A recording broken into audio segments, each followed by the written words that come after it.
Folks, I'm back. And I've got to say, what a week it has been. A lot has happened since last Sunday.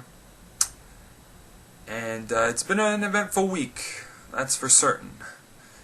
That said, let's get into things with what's happening now. Sort of. Today's story goes all the way back to our first episode. Syria. A lot has changed since I first discussed the story back in the first week of this year.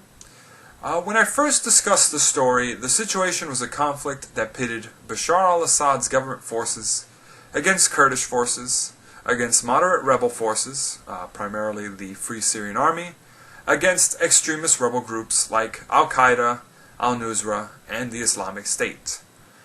When I first discussed this story in January, Assad only had the active support from neighboring countries like Iran and Lebanon, as well as the militant group Hezbollah.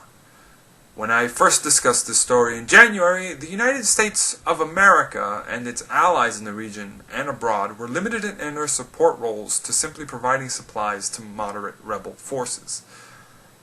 Oh, how things have changed. You might recall that in some other previous episodes, me and Crooklyn Banks have touched upon the changes this conflict has seen. Things like U.S. drone campaigns being used to target the Islamic State forces in Syria and Iraq, as well as rebel forces making gains in Syria against Assad in an offensive back in the summer. Things were looking incredibly dire for Assad back then, as this year progressed. He was seeing waning support coming from Iran and Lebanon. The currency of Syria was devaluing rapidly and foreign currency reserves were running low. His forces were numerically losing a battle of attrition and giving ground to a rebel offensive. When me and Crooklyn Banks speculated what it would take for Assad to really turn things around, Crooklyn Banks made the suggestion that Assad was essentially facing a losing battle unless Russia actively got involved in supporting him, a notion that at the time even Crooklyn Banks didn't think would occur. But nevertheless, Crooklyn Banks called it. As of the end of September, Russia has actively engaged in manned airstrikes against rebel positions in Syria and basically come to Assad's aid. Though Russian President Vladimir Putin and Russia's government claims to be targeting the Islamic State forces, it would seem Russia is also targeting US-supported rebels as well, rather indiscriminately, no doubt in support of Bashar al-Assad. This is a move that is sure to be pleasing Assad, who has since apparently regrouped his forces into mounting an offensive ground campaign. The results of said offensive campaign, though, have been mixed. That said, Assad is sure to be pleased with a new recent development, because China has announced it too will be actively participating alongside Russia in airstrikes against the Islamic State in Syria.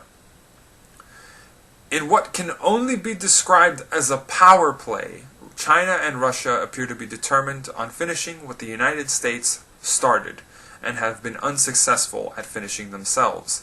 They are going to put an end to the Islamic State in Syria, and quite possibly demoralize other rebel positions to the point of tipping the scales back in Assad's favor.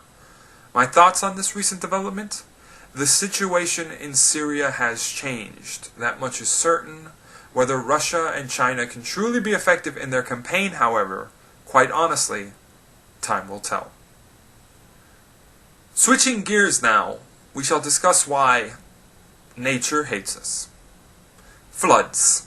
Nature's way of ruining your day with a lot of water.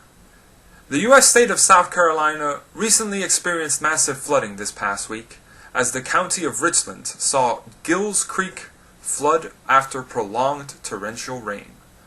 At least 17 dams failed or were breached as of this past Thursday, and many more are still being monitored as a precaution. The flood left several residential homes and commercial areas damaged, and so far over a dozen people have died from weather-related incidents. Some people have found their homes in a state of dilapidation, some found their valuables had been looted or washed away. A couple folks even returned to their homes to find dead fish found from nearby bodies of waters had washed up on their property. And that's got to be a terrible stench to deal with. The flood doesn't even respect the recent deceased, as some caskets have washed up from the flooding itself. Fortunately, though, it would seem the people of South Carolina are a resilient bunch looking to move forward despite this tragedy, which is what people do. We rebuild, we remember, and we carry on. And so another chapter in the struggle between nature and humanity is written. Alright, let's wrap this up with a favorite segment of mine. Here's a recommendation. It's October, and I don't know about you, but whenever I think of October, I think of one holiday in particular, Halloween. So in keeping with that holiday, let's recommend a classic. It's a story of a scientist looking to do the unthinkable, to bring back to life to that which is dead. The story is called Frankenstein by Mary Shelley. The story follows Dr. Victor Frankenstein and his creation, composed of body parts exhumed from corpses and stitched together. Upon successfully giving life to his creation, Dr. Frankenstein is immediately horrified by it. The creation flees from its creator, and reports start to spring up of how the monster is bringing terror to nearby towns. Can Dr. Frankenstein destroy that which he created? Could he possibly reason with the creature to ease its terror? Or is it perhaps that the true monster is not the creation, but the creator?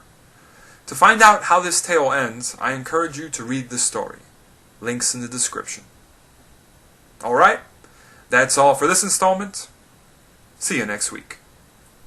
I was working in the lab late one night when my eyes beheld an eerie sight. For my monster from his slab began to rise, and suddenly, to my surprise, He did the mash, he did the monster mash. the monster mash. It was a graveyard smash. He did the mash, It caught on in a flash. he did the mash. He did the monster mash. No, but seriously, whatever did happen to the Transylvania twist?